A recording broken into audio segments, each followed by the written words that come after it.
This is Agriculture Today, and I'm Shelby Varner with the K-State Radio Network. Roger McEowen, K-State and Washburn law professor, and Rich Llewelyn, K-State extension assistant, start the show as they preview the speakers and topics for the upcoming Kansas Income Tax Institute. Keeping the show rolling are Agriculture and Natural Resources agents Jenni Carr and Grace Schneider as they share about agriculture in their counties and their upcoming Small Acreage Agriculture Series. K-State's Brad White, Dustin Pendell, Bob Larson, and Phillip Lancaster wrap today's show with part of the Beef Cattle Institute's Cattle Chat podcast. The group conversed about if there's an ideal weight to start a finishing ration. That and more is coming up ahead.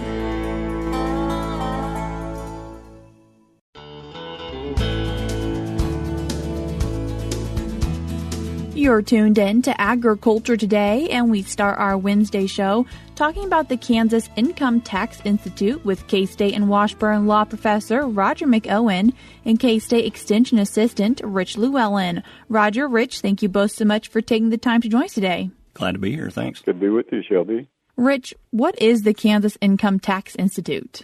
Well, this has been going for 76 years, and it started after World War II in the 1940s as a tax seminar for farmers to help them do their tax returns. It's kind of morphed into a two-day seminar, which mostly provides continuing education for accountants and tax attorneys and tax return preparers.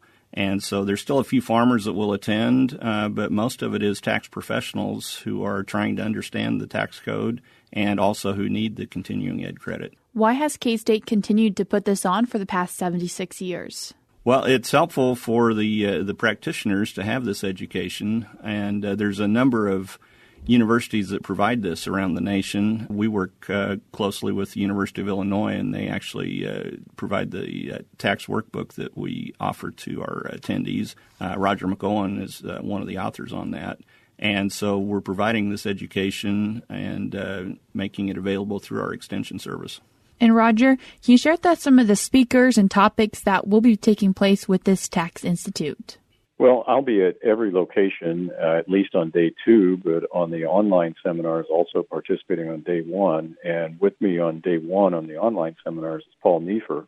Paul is a CPA retired from Clifton Larson Allen a couple of years ago, and he still is active, but not with the firm. And he's pretty well known. He and I cover a lot of farm tax issues for people all across the country. And he and I do day 1 of the online seminars together. There are 2 of those. The first one and the last one are online. And we share that time at those schools. And then at 2 other locations, we also share day 1 together at those schools, too. And then participating on day 2 at 4 of the schools would be Professor Ed Morse at the Creighton Law School. Ed is an outstanding tax professional and speaker. He's an attorney and a CPA. And with me on day 2 at every location is Kathy Murphy. Kathy is a retired former IRS agent and then the practitioner stakeholder liaison for Missouri before she retired from IRS, and she's currently in private practice as a CPA. So we cover day 2 at every location.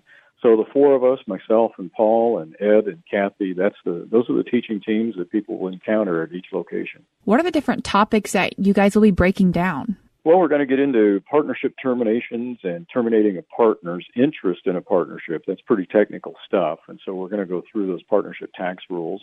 And then we've got a session on individual taxpayer issues where we're going to get into a look again at the net investment income tax and how lawsuit settlements are treated from a tax standpoint and some gift tax issues. And of course, Rich had mentioned that the tax rules originally were for farmers, and we still, to this day, have a very significant component of every tax institute involving agricultural issues. We're going to look at such things as LLCs and SE tax and the SAF fuel credit, the Sustainable Aviation Fuel Credit, and what we're going to see with Section 45Z coming up in 2025. What are some options for retiring farmers, all the way from installment sales to 721 exchanges and everything in between, split interest land acquisitions, how you report farm program payments, and a host of other issues that come up with respect to farm tax, including the latest from the tax court and the IRS that affect farmers. Then we're going to get into a session on taxation issues associated with divorce. The state of Kansas will have about 50 minutes to make their presentation and update practitioners on new forms and what's happened in the most recent legislative session that will impact 2024 returns. And then we'll cover all the new developments and the rulings and cases that have happened in the past year. And Kathy she'll give us an IRS update for about an hour at each location on day 2. And she'll cover things such as how you apply for an I-10, your P-10 fees, and various IRS forms and initiatives and procedures, and what might be some systemic issues inside the agency itself. And she'll also talk on various Form 1099 issues. And then I'll do a session also on how you plan for the possible sunset of Tax Cuts and Jobs Act after next year, after the end of next year. We'll see what happens. That's all tied up in politics. So we'll see what happens with respect to that. And then we'll finish each day with some rulings and cases, the most recent from the courts as well as the IRS. So that's kind of how things are laid out over the 2 days at each location. A lot of information sounds like that attendees will be getting. Will there be an opportunity for them to ask questions? Oh, yes. We entertain questions throughout the day. We don't necessarily set aside a block of time for it, but people are always welcome at our schools to raise questions as we're addressing a particular topic. So people have learned over the years not to be shy. We like to take questions on the fly. At the Kansas Income Tax Institute, is there an opportunity for continuing education credits? Well, I can speak to that. Yes, there is, and we have it for a variety of practitioners. The Kansas Board of Accountancy for CPAs, also the Kansas Continuing Legal Ed Commission for attorneys, the Certified Financial Planner Board of Standards, as well as some real estate credits, and then also for IRS enrolled agents and other tax return preparers who need the IRS credits. It's for most of these, it's 16 hours of credit. We don't have ethics in these meetings, but there is 2 hours of ethics that will be offered through Washburn on December 20th, and I think Roger can talk a little more about that. Yeah, that's right, Rich. What I'll do is provide 2 hours of ethics. It'll actually be teaching from the ethics chapter in the workbook that every attendee will get. And there'll be a lower rate, as we've done in the past, for those that register for the tax schools. So if you've already gone to the tax schools, you got your book, it's a very cheap 2 hours of credit for you, a little bit more for those that didn't register and attend a tax school. But that'll be on December 20th, midday, probably from like 1 to 3. And don't quite have that link ready to go, but that'll be up before we start the first of the tax schools. Is there an opportunity for possibly Kansas farmers or ranchers who are really interested in this to also attend? Sure, we welcome anybody to attend. The educational level is designed for the professional level, so any farmer is welcome to attend. Particularly, they would enjoy, I think, the ag chapter, the specific agricultural issues. But if they can't attend, they want to make sure that their tax practitioner attends, because this will be very helpful for them. But certainly all are welcome. You mentioned these are 2-day events. Are people able to only attend one day or the other? Yes, they can. So we have a separate registration for either day, or both days is also available, and that's what most people do. And if they have to, we can break it up, and they could attend one day at one location and another day, the second day somewhere else. Rich, what are the locations for the Kansas Income Tax Institute? Well, we have 6 locations that are in person. The first couple are in western Kansas, Garden City and Hays on November 4th and 5th, and then November 6th and 7th in Hays. And then we move to Lawrence on November 13th and 14th. We have a meeting right before Thanksgiving in Salina, November 25th and 26th. And then the week after Thanksgiving is in Wichita, December 2nd and 3rd. And then we close the in-person meetings on December 11th and 12th in Pittsburgh in southeast Kansas. We also have 2 online meetings, and the first one is before everything else on October 30th and 31st, so that's coming up in just a couple of weeks. And then we have one after everything else is finished on December 16th and 17th. What is the cost of registration? For both days in person, it's $385, and then both days online is $325. We don't have the meals and some of that expense, so we're able to make that a little bit cheaper. For those that are online, we'll have the workbook available through the mail. We'll mail it to them when they register. For those who are coming in person, they'll be able to pick that up at the location. And as always, where can people go to find out more information? The agmanager.info website, look for events, and this is at the top of that list. And so folks could find it that way, or they could send me an email if they have questions, rvl@ksu.edu. Roger, for Kansas farmers or ranchers who would like their tax professional to go, how do you recommend they encourage them to go? Well, what I'd say, Shelby, is that these tax schools, the level of education is pretty high. I think these are the best tax CPE, CLE credits that a tax professional could get anywhere in the state of Kansas. Our teaching teams are absolutely outstanding. And so it's an opportunity for them to brush up on their education, ask questions of us, and so they can feel comfortable doing those returns for the 24 tax season. We do get into the unique farm tax issues. Both Paul and I have written extensively and spoken extensively over the years. And a lot of people have turned to us for unique insight on farm tax issues. So it's a great bargain. This is fulfilling the land grant mission to take the education out to the people, and it's done at a very affordable rate compared to other professional level seminars like this. So it's a great opportunity for people, and I would encourage all farmers to have their practitioners attend if they possibly can. Roger, Rich, I appreciate you both taking the time to join us today. Thanks much. Appreciate it. Thank you, Shelby. That was K-State and Washburn law professor Roger McEowen and K-State Extension Assistant Rich Llewelyn. I will put a link in today's show notes on agtoday.net if you'd like to learn more about the Kansas Income Tax Institute. We're cutting to a short break now on Agriculture Today, but we'll be back with more ahead.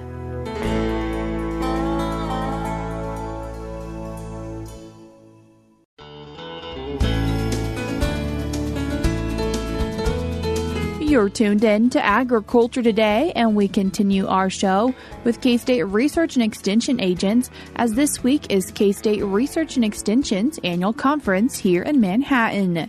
Today, we're joined by Harper County Agriculture and Natural Resources agent Jenni Carr and Kingman County Agriculture and Natural Resources agent Grace Schneider. Jenni, Grace, thank you both so much for taking the time to join us today. Thank you for asking. Jenni, can you first give us kind of a rundown of how agriculture has been in your county, starting with crops? Oh, Shelby, it is really dry in Harper County. We did get a shower mid-September, about 2 inches, and farmers have been frantically putting in wheat, but it's so dry. A lot of them are concerned it's not going to come up. Some of it has came up. Being a big wheat pasture county, we didn't get a lot of that early planted wheat, so we'll have to see what that looks like as time goes on. As far as fall crops, I've heard yields on soybeans anywhere from 7 to 25, and that's full season. And on milo, the milo's doing a little bit better. It's a little more drought tolerant. I've heard yields of 35 to 40 on milo. And Grace, what about crops in your area for Kingman County? So Kingman County is sitting pretty similar to Harper. We did have a shower, I would say September time. And again, we had some last night, yesterday. But we're still pretty dry. Most people have gotten all their wheat in that they need. It's popping up a little bit, but we really need some rain. And on the livestock side of things, Jenni, what's happening in your county? I noticed the guys pulled off a little early on some of the grass on the cows and went back maybe with some lighter weight calves. I believe they're probably hoping for some wheat pasture and just trying to hang on to them with the market still being so high on the livestock side. But there's plenty of hay in the area, so we go into winter feeding season. A lot of it was left over from last year, but with supplements, we can make that work. What about for Kingman County, Grace? With livestock, we've got a lot of people coming in and getting forage testing because they're checking for nitrates. We've got a lot of folks grazing some sorghum and some Sudan hay. So I'm assuming you guys are seeing that you're needing more rain for your pastures? You know, we're getting to the end of the growing season, but yeah, we've still got a couple weeks. We haven't had our first frost yet in Harper County, so if we could go into that dormant season with a couple inches of rain, it would be awesome. Give us a boost for the spring. Yep, I'll completely agree with Jenni on that one. So what is overall the sentiment from your farmers this time of year? it's pretty bleak, really. We are a big wheat country in Harper County, and just we laughingly say dust it in, bust the bin, but the old timers are like, that don't always work. So, it's really concerning. And with the prices of wheat and, if they have livestock prices have remained high, so they have a little bit of a boost there, but input costs are so high that how do you, it's just a struggle to justify what you do and don't do. Are you really seeing pretty much the same thing then in Kingman County, Grace? Yep, it's pretty similar compared to Harper.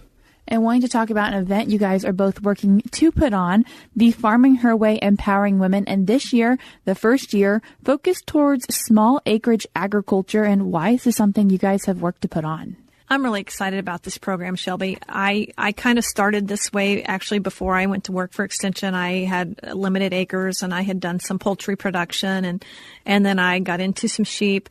But one thing that kind of piqued my interest in this, I had a lot of ladies that maybe stay home and homeschool their kids, or they have just a few acres and like, man, I wish I knew how I could make some money with what I have to contribute to the family budget.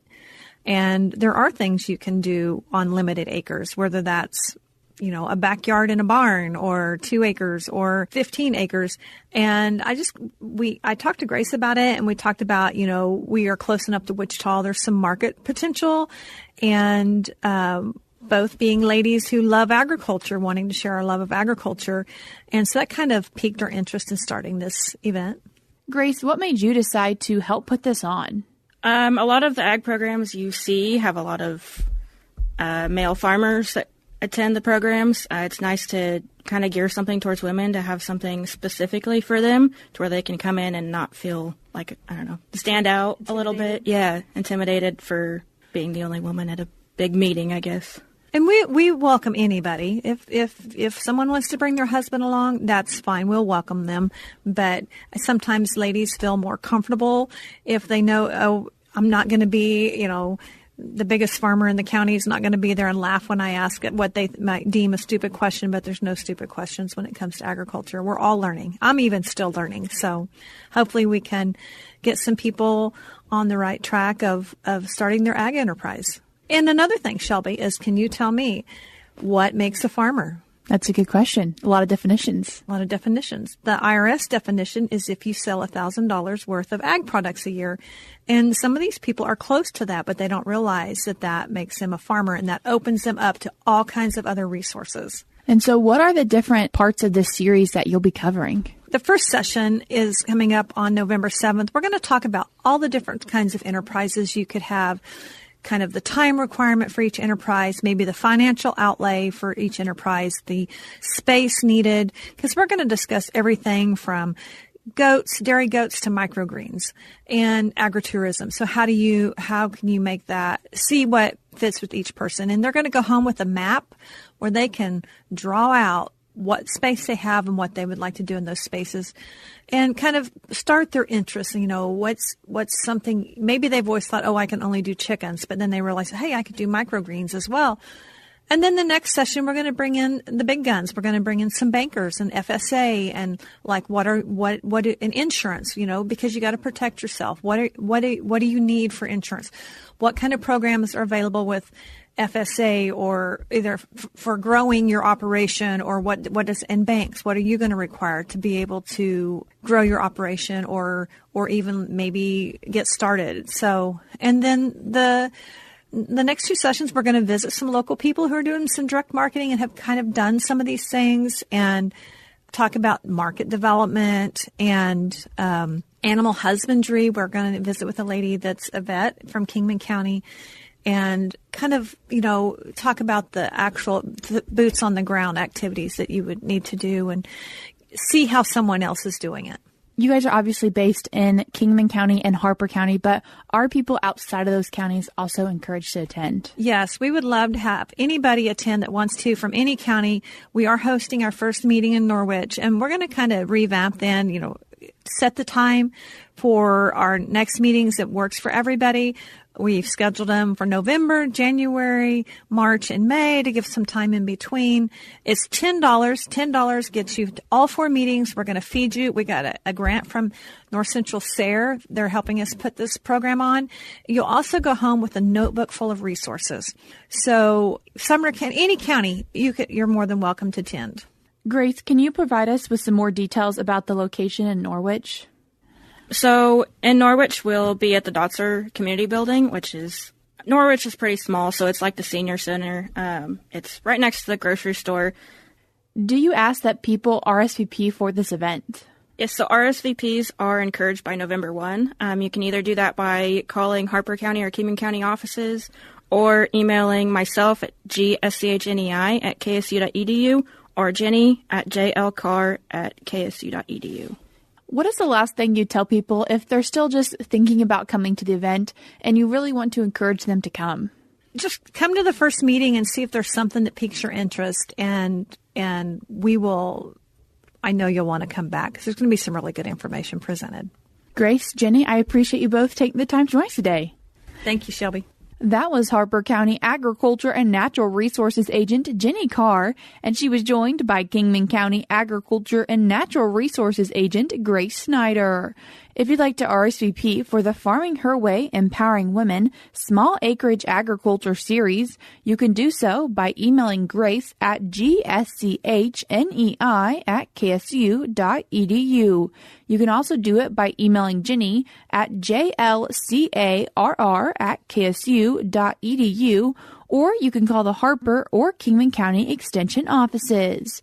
I will link all this information in today's show notes on agtoday.net. Before we cut to a break, we're now going to be joined by USDA's Rod Bain and World Agricultural Outlook Board Chair Mark Jekanowski. Mixed adjustments to USDA's dairy balance sheet for both this year and next. What does that mean regarding October's price forecast, though? We've seen a little bit of a correction in the cheese and butter prices observed. Those product prices have been extremely strong for the past several months. And then in the past few weeks, we've just seen some of those prices start to retreat back toward what might be considered closer to historic norms. World Agricultural Outlook Board Chair Mark Jekanowski says cheese and butter price forecasts were reduced for both 2024 and 25. But other products, especially the dry products, continuing to see some price strength. Class 3 and 4 milk prices were also lowered for this year and next based on the reduced cheese and butter prices. All milk price for 2024 was lowered this month by 25 cents per hundredweight to $22.80 per hundredweight. And for 2025, it was reduced by 70 cents per hundredweight to $22.75 per hundredweight. I'm Rod Bain reporting for the U.S. Department of Agriculture in Washington, D.C. We're cutting to a short break now on Agriculture Today, but when we come back, we'll be joined by the Beef Cattle Institute's Brad White, Dustin Pendell, Bob Larson, and Phillip Lancaster.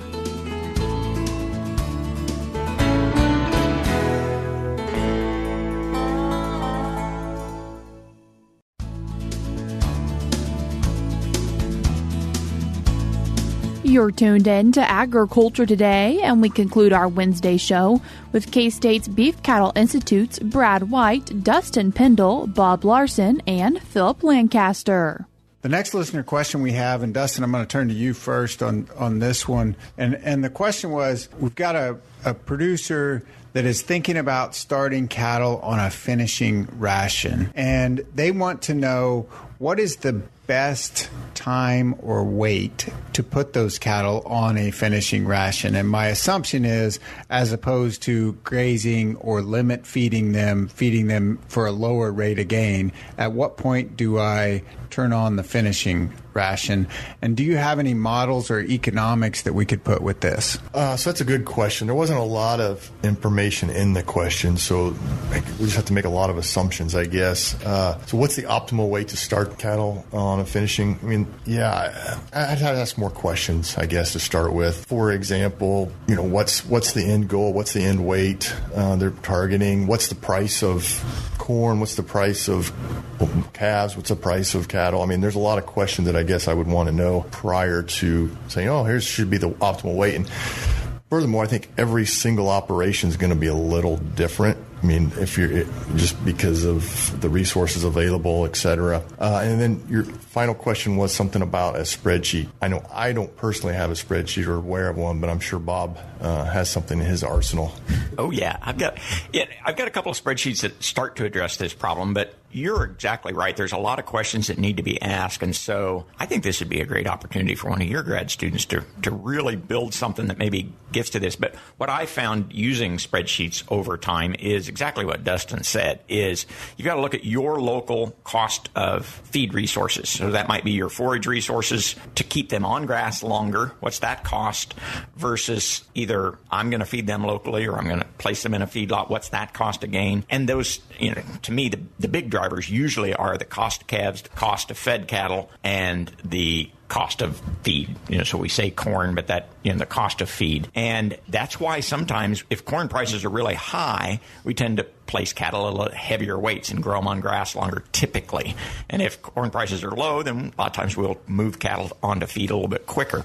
But again, I agree with Dustin. It totally depends on not what the national feed cost is, but what's available for you, what is your cost of gain. And so you see year to year different. And that's what I would say to this producer is I could ask, what is my estimate for the best weight to put cattle on this year? But I need to make a totally different decision next year or the next turn of cattle.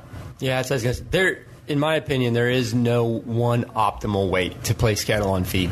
It varies all the time with the cost of cattle, the cost of feed, the cost of gain on grass versus in the feed yard.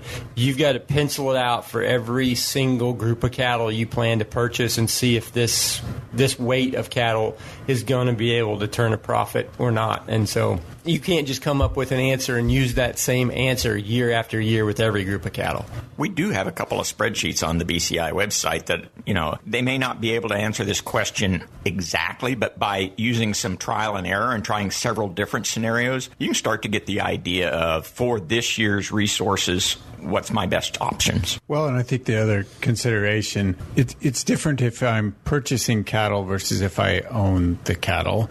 And time of year, you guys talked about cost of gain. Well, my cost of gain could potentially be lower if I'm getting them to gain at a low rate, but I also have the time value of money because I've got my investment sitting there gaining at a low rate every day before I put them on feed. So I have to think about, okay, well, maybe that doesn't make sense in this scenario, that I want to get them back on feed a little bit sooner. So I think there's lots of different options there as you go through. There is no one right time. The other thing that I would add, and you guys kind of brushed on this a little bit, is the cost of labor may be different. And on my operation, there may be times that the cost of labor is exorbitant because we're in the fields or we're doing something else or we don't have time to do it. So that's not the right time to start them on feed, regardless of what the optimum weight is for the cattle. But from a weight perspective, there are options. That was part of the Beef Cattle Institute's Cattle Chat podcast.